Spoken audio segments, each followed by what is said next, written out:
నమస్తే welcome back to Sambasiva YouTube channel.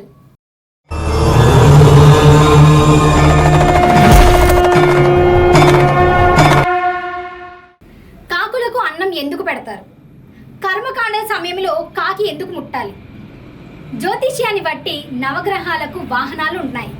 నవగ్రహాలకే కాదు, ప్రతి దేవునికి ఒక వాహనం అనేది ఉంటుంది. అలాగే శని భగవానునికి కూడా కాకి వాహనంగా పరిగణిస్తారు. సాధారణంగా మన ఇంట్లో ఏదైనా నోములు కానీ వ్రతాలు కానీ ఆచరిస్తే నైవేద్యం తయారు చేస్తాం. అలా తయారు చేసిన నైవేద్యాన్ని దానం చేయటం ద్వారా లేదా కాకులకు పెట్టడం ద్వారా పరిపూర్ణం అవుతుందని భావించాలి. కానీ చాలాసార్లు వ్రతాలు నోములు చేసినప్పుడు నైవేద్యాన్ని కాకులకు పెట్టరు. ఎందుకంటే మనం సాధారణంగా కర్మకాండలప్పుడు మాత్రమే కాకికి అన్నం పెట్టడం జరుగుతుంది. అది మనం మన ఆప్తులను పోగొట్టుకున్నప్పుడు చేసే పని. అలాంటి సమయంలో కాకికి అన్నం పెడతాం కాబట్టి నోములను చాలా పవిత్రంగా భావించి ఇలాంటి సమయంలో కాకులకు అన్నం పెట్టడం జరగదు. కానీ ఇది తప్పు. నిజానికి ఇలాంటి నోములు వ్రతాల్లో కూడా కాకులకు, ఆవులకు ఇంకా ఇతర మూగజీవాలకు అన్నం పెట్టాలని శాస్త్రం చెప్తుంది. మనం వ్రతం చేసినప్పుడు ఉపవాసం ఉంటాం, ఆకలి ఎక్కువగా వేస్తుంది.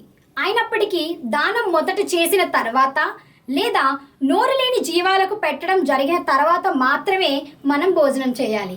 అప్పుడే మన వ్రతం కానీ నోము కానీ పరిపూర్ణమవుతుంది. కాకి శనీశ్వరుడికి వాహనం మాత్రమే కాదు, మన పితృదేవతలకు కూడా కాకి రూపంలో మన చుట్టూ తిరుగుతూ ఉంటారు. కాకి యమలోకంలో ద్వారమందు ఉంటూ యమునికి దూతగా వ్యవహరిస్తూ ఉంటుంది.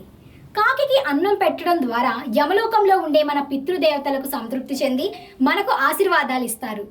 కాకి శ్రద్ధ దినమందు అన్నం ముట్టకపోతే మన పితృదేవతలకు మనపై కోపం ఉందని పెద్దల మాట.